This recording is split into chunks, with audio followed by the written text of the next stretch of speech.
What the hell is you doing? Woman, what is you? Nope. Here's Daria. No, we ain't doing that. We ain't doing that right now. What the is wrong with you? I'm hitting the music. You out your mind.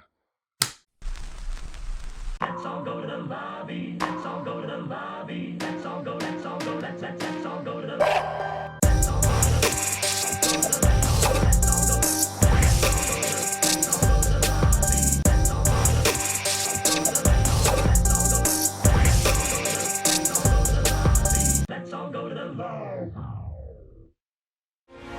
Where are we going? There's a place.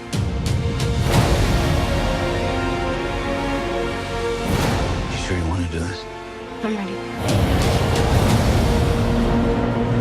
Yes, you run, dear. And then I will find you, and you will scream for years. Come and play with us forever and ever.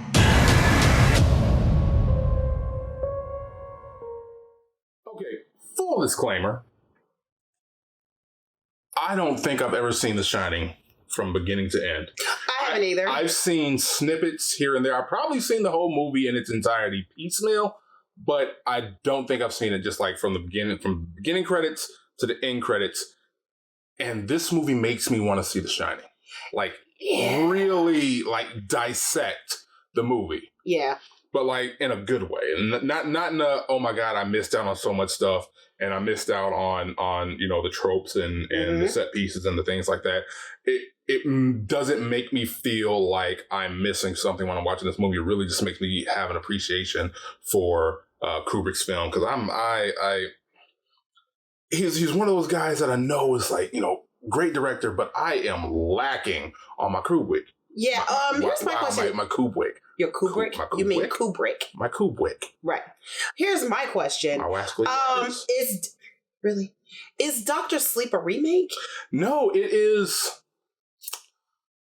I don't think they call it a sequel, but it's basically a sequel. Okay. It is a sequel. It follows from The Shining. Yeah, it follows the events of The Shining. And the way that they bring it together, I was expecting, when I came into this movie, I wasn't expecting a lot. I really wasn't expecting much.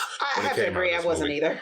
But when I came in here, I was expecting them to lean very heavily on The Shining to the point where it's like, if you didn't see it in its entirety, or if you missed out on a few things or the analysis of the film, you would miss out on a lot of the set pieces, a lot of the callbacks. No, it starts you off with that iconic scene of Danny, little young boy on his Danny, tricycle, on his big wheel. Now he ain't on no tricycle. He on a big wheel. He on a big boy toy. But it only had 3 wheels. But whatever. That's a big wheel. Whatever. With a big old wheel on the front. That's a big wheel. It wasn't a big wheel on the front though. If you watch it, it was a little wheel. It was 2 big wheels and then 1 little wheel. It was. Anyway, he's rolling through the hotel, hitting them corners on a gangster lane. Drinking that gin and juice. Rolling down the street in drinking my big orange wheel. Juice. Sipping on orange juice. Because he was like, probably 5. But you just, oh my God. You just stepped all over my parts. I did not. I was agreeing with you on sipping on orange. Because it's sipping on gin and juice. No, he was sipping on orange juice. It's rolling down the street in my big wheel looking for a happy meal. Oh, and then it says sipping on orange juice. Yes. Oh, okay. Well, whatever. My sister. Thank you. Just undercut me on the gag. Anyway, let's move on. He's rolling down the hotel, hitting the hardwood, hitting the carpets, hitting all that good stuff. And I don't know if this was a remaster or if they completely reshot it. Either way, it looks spectacular. Yeah. It made my heart just like kind of like stick in my chest for a little bit, just like, you know, like no beating, because I didn't know what was happening. I didn't know what we were going to see. I didn't know if we were going to finally see that come and play with us. I didn't know what we were going to see as our beginning to this film, and it did a great job setting it up without relying too much on it. And then we got who played his mother? I need to figure that out. Well, the original mother was Olive Oil from the Popeye movie with Robin Williams. I think it was. What was her name? I can't remember. No, that's not her. I know that's not her. No, I'm talking about, you know. Shit, I can't remember. She played. Well, it's not gonna say Danny's mom. It's not gonna say Danny's mom. But like they had somebody play Danny's mom. I'm gonna remember it like way too late. But like she really filled in her part because it looked almost exactly like her, like the original actress. Yeah. So did the little boy. Yeah. Well, I mean that's a little bit easier because like you just get a white kid with brown hair, you good. Tell me I'm wrong. You cannot tell me I'm wrong. You cannot tell me I'm wrong. Blasphemy. Anyway, it starts off with the events that happened a little bit after what happened in The Shining in 1980. Yes. It establishes some characters in a world that I was not expecting anything that I got in this movie because it gave me a story, it gave me a world, it gave me a bunch of characters that I actually gave a damn about that were completely divorced from The Shining. Yeah. Like this had a chance to be like the Shining verse. Yeah. Where like it harkens so far back to the original film that you just be like, okay, well everything is going to be a sort of derivative of Kubrick's film. Yeah. But instead it's like, no, we are our own thing. Yeah. We are expanding on the world in such a way that we stand alone. And Lord, I just ate everything up with this film. Yeah, this film was exciting. It was exciting. It was fun. Like I said, when I went into watching Dr. Sleep, I wasn't really expecting much. I was just like, But I was like, well, Stephen King's It was pretty good. But like literally it was like, we're reaching right now. It was want me to be honest. It was really off of like, okay. Yeah. They redid it. It was great. Chapter 2 was good, not as good as the first one, but like it was still good. Yeah. So like Dr. Sleep, they must be doing something good with that. Even though I have no connection to The Shining. I'm gonna have to disagree with that because even watching the previews, I was still just. It was like bland. The previews were bland. Really? So I was like.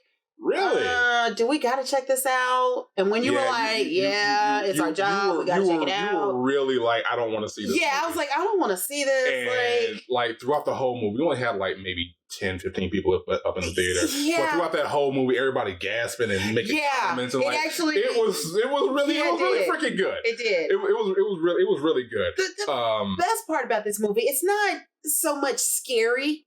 Yeah. It's not a lot. It's more just creepy and suspenseful. It's suspenseful. It's creepy. It's not course, a lot of jump scares. No, but the hairs on your neck do stand up and you're just like, holy shit. Okay, come on now. This is ridiculous. That's what it gives you. That shocked the hell out of me. No, it's okay. I'm sorry. That's me. I apologize. There are a lot of set pieces in here that are brilliantly shot. The audio for this is amazing because like there's a lot of like a lack of music, but all they do is like keep the the steady heartbeat going throughout the whole. I was gonna say and the whole movie. Well, yeah, it wasn't until throughout from the beginning to almost the end. The only music you get is a heartbeat. Yeah, I didn't notice any music aside from the climax. No, and then at the end, that's when you get music. Yeah. Oh my god! Because even when it was climaxing, you were just kind of like, you are 12, and yes, I said climaxing. Grow up, people. But when it climaxed, when it was concluded, like it was a lot of loud noises. Whatever. When it came, it was a lot of loud noises, and you were just because I know I yelled in the theater like. Okay, this is ridiculous. Yeah. That is unnecessary right now. And like, that's just what it made you feel. Yeah. Yeah. And that's what it made you feel. It really made you feel suspenseful throughout the whole movie. I wasn't expecting it to tug at my heartstrings the way that it did, and it really did that. It was incredibly suspenseful. The atmosphere was perfect. And it is strangely heartfelt in a lot of places that I wasn't expecting. Ewan McGregor, who plays adult Danny in this, is fantastic. Like he makes you feel for him without feeling for him just because he's Danny. He makes you feel for him because he's a character of his own. And you could see a lot of his trials and his tribulations, a lot of the stuff that's forcing him to become the man that he is honestly, right now. Well, I mean, the way they started him, I thought he was going to be a complete dickhead. Oh my God. I was expecting the worst out of this guy. Yeah. And the way they flipped it around and showed you that Danny, as an adult, is just like, this stand-up guy who has to deal with a lot of the trauma that he felt when he was at the Overlook. What was it? And he dealt with it smartly, yeah. Yeah. He didn't deal with it smartly at first. No, he didn't. Like towards the as it showed, as I said, it made you care about him as a character. Yeah. And I absolutely loved watching him. If you saw in the previews, there is going to be there's like an antagonist in this. She calls herself Rose the Hat. But who was she? Because God Rebecca damn. Ferguson as Rose the Hat.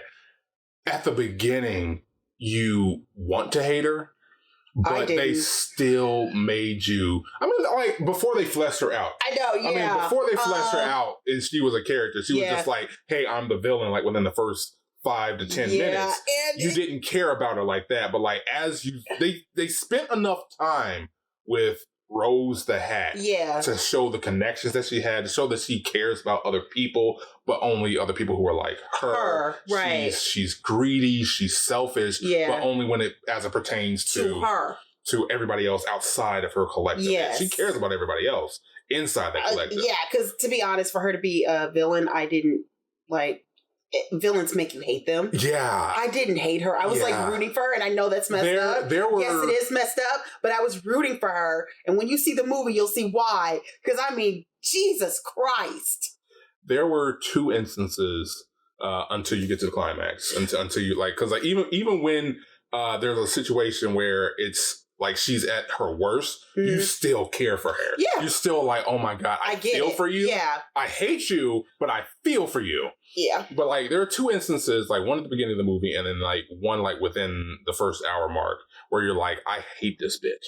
I want this bitch to lose. But again, they switch it around and show you that people care about her and she cares about them. Yeah. And it really fleshes out the character and makes her a multidimensional bad guy in this one. And it's like she has layers. She does. She has a lot of layers. And what makes them equal is Danny has a lot of layers. Oh yeah. So you see that connection, as you said. And even when they bring in the little girl. Abra. Oh my God. This chick right here is my MVP. For her to be young. Oh my God. She had a lot of layers. And you were just like, holy shit. Yeah, she's headstrong, but she's vulnerable. She's young, so of course. She's but I'm saying, be vulnerable. She's gonna be headstrong. There's an issue though, like because like they could have easily did the like strong black character without any actual layers. To where it's like all she does is kick ass, and it's like no, she's allowed. To feel. Anguish and fear and loss, and you can see it on her face. She's played by Kylie Curran. Oh my God, she's the MVP of this freaking film. Yeah. They could have easily made her the escort mission of this film. Yeah, they could have. Like where they only have her being protected. Yeah, by Danny. No. Oh my God. No, and I'm so glad they didn't do that. Yeah, and I'm so glad they didn't do that because I thought when they originally started showing her, I was like, oh God, here we go. Yeah. And so Danny's going to be the hero. Yeah. And Danny's going to be the hero. Nope. That quickly turns around and you automatically are like, okay, I have no idea where you're going with this now. Yeah. The trio made you second guess what you were expecting with this film. Yeah. Like it could have easily been a paint by numbers with having like a hero, a villain and the prize. Like it kind of was marketed toward with the trailers and with a lot of the media that came around it. But what you got out of this was like, you didn't know what was going to happen every step of the way. You didn't know how people were going to handle this. Yeah. The other person I want to give a shout out to is a guy that played Billy, even though I literally have, Cliff Curtis. You want to be honest? What was that? All the characters? Oh my God. All the characters are kaijus. Abra's parents, they only had like a short amount of screen time. You felt something for them in that short amount of they're kaijus. Welcome to the HEELKAIJU family. The cast of Dr. Sleep. Even even the extras. Welcome to the family. Wow. You're welcome. They're probably not going to see this. They are. I'm not going to say that. They're going to see this. When you do, welcome to the family. Hit us up. You are now a kaiju family. welcome. Yeah, drop a message in our email so we can send you a T-shirt or something. Please. Oh my god.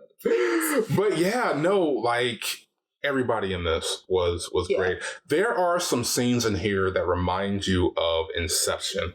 The camera work, there are some long takes, some long shots in here that really add to the creepiness and the otherworldliness in certain aspects. And then there are some shots that remind you of Inception, which are just like masterpieces of just like how they panned everything. Like there's a scene where the villain is trying to track Abra, and the way they have it set up is like, yeah, it's CG, but holy frick, it's almost breathtaking. Yeah, the way that they have, you know, her scan the world for her, and it just like it captivates you. It does. It captivates you. It does. It does. Also, I would have to say it's a lot of Easter eggs. Oh yeah, there are a lot of Easter eggs in this movie. If you watch very closely and you pay attention, because holy crap, I found like so many Easter eggs, and I was like, well, holy shit! I'm sitting here. I didn't tapping even know. her. Like, I want to watch The Shining now just because of those Easter eggs. I'm sitting here tapping her shoulder as we go to Abra's room. And like, there's a big old Ruby poster. Oh my god, yeah! And I'm sitting here like, oh my god, that's Ruby. Awesome. Yeah, like that's pretty freaking awesome. But yeah, like there are a lot of Easter eggs. I want to see this movie again. I have to agree. Even though it is a little over 2.5 hours long, it doesn't feel that way. Like usually we say like, oh well, it's slow and like it's atmospheric. It's to the point where whenever it starts to slow down, it does so for a reason. It makes you really pay attention to a lot of the pauses. And I was going to say that when we got to our scores. I was going to say that. Well, we're going to get there. We're going to get there in a minute. No, go ahead. We almost there. The only problem, like we're not, since we basically gushed over this movie, I only have one bad, and that's just like, I think the climax could have been a little bit tighter. Just a little bit tighter, because like once you started to I do agree. Once you started to get towards the end, you're just like, okay, the end is coming. Can we finish? Yeah. And it almost feels like it doesn't know how to end, even though like it's hard to explain, because the way the ending happened, like it makes sense for why it stuck around the way that it did. Yeah. But you still kind of wish that it was just a little bit tighter. Yeah. To where you could just be like, okay, let's just finish it and have a lot more impact than it did. It still had a lot of impact, but I felt like it kind of limped across the finish line in some aspects. But that's like my only bad that I have for this. Yeah, I'm gonna have to agree. Yeah, I have to agree. That's your bad? Yeah, like I said, honestly, when I saw the previews did not give me anything to look forward to. Yeah. It honestly didn't. And then when the movie started, now that I understand how the movie started, I was afraid it was going to start kind of slow. But what it did was it started in a way to build you to how we got to The Shining, how we got to Billy, how Billy got to it, who he is today, and how they introduced all the characters into this world. Billy or Dan? Or Danny. Whatever his name. Danny. Sorry. But that... Shut up. It's been a long day, dude. Yeah, it's a mess. Cut me a break. But that was my only fear, but I do have to agree, like at the end, yeah, it's a 2.5 hour movie. Although it's an exciting movie, towards the end, you are kind of like, okay, do we really need this? Or can we like kind of bounce around this? Or was I supposed to be surprised? A little bit more. Yeah, or was I supposed to be surprised that this was going to happen? Or should I have expected this? Other than that, it really actually exceeded my expectations. Mm-hmm. So I would give it a 4. Yeah, we're just gonna jump to the scores. I had to. I don't want to keep. Chance to be like, hey, what's the score? Just gonna be like, we jump into. I had to go right into the scores. But since you want to jump right into it, if I keep going, I'm just gonna keep repeating myself, and I don't want to do that. So. Fine then. You want to jump into the score? Fine. This movie is disclaimer. This movie is far more gruesome than I was expecting in certain spots. Wasn't that bad though. It wasn't that bad, but like, fair warning, it's not going to be like a lot of implied death and gore. Like it's going to be it's going to hit you a little bit in like a couple of scenes where it's like, oh, okay, it's true, yes, but it's not. It doesn't detract from it. as I said, the way it was shot was perfect. The character work, the way this was written was absolutely great. I gave a damn about everybody who was in this film. I gave a damn about every single character, every ancillary character that was there. This is a effed up movie. Very. Like when you like break it down, like there are some scenes in here that I'm just like, wow, y'all really gonna do that? Yeah. Y'all really y'all not gonna mince words with this. Y'all not gonna imply that you did it. Yeah. Y'all gonna show it? Yeah. All right, it kind of was like, with those scenes that you were talking about, it's kind of like, okay, we're grown as adults. So yeah, here you go. That's life. There you go. And you're just like, what the hell? I've seen some R-rated films that still like cut the camera away when certain things were happening. Not and they're in like, this movie. They were like, no, there you go. Gonna watch this. Deal with this. You gonna watch this. But with all of that being said, I absolutely freaking love this film. I wanted to go back and see it again. 2.5 hours, and I still want to go see it again. Just to rewatch a few things, to find some Easter eggs. Yeah. I give this a damn solid 4. I came in this like maybe it'll probably limp its way to a 3, a low 3. I'm like, telling you, this is a straight up. This is almost a perfect movie. The way, like at the end, it damn near had me crying. Yeah, it damn near had. Like I said, when I came into it, I was ready to come into it with a 1, and I was ready to be irritated, and I was ready to be pissed. Like I'm ready to go. And this is 2.5 hour movie. Are you kidding? A movie. Yeah, 2.5 hour movie. Are you freaking kidding me? No. Oh my god. By the way, when you want to do the eye thing, you gotta do it like this. It's gotta be, you gotta commit. So you're just gonna bust me out? You gotta commit to the bit. You can't be like, no, you gotta commit to the bit. I did commit, dude. I commit. I stab my neck. Stab your neck. See? Committed. Anyway, tell us what you think. Do you agree with us? Do you disagree? Do you think we're being stupid? Let us know. Drop a comment down below. Also, make sure to, like, subscribe, hit the bell icon, do all of that stuff. Help our channel grow. Let's see if we can keep getting bigger and bigger and bigger, because that's what the kaiju do. Got anything left? Check our merch. Yeah, check our merch at HEELKAIJU.com/shop, and we'll catch you later. Deuces. Bye. Kaiju out.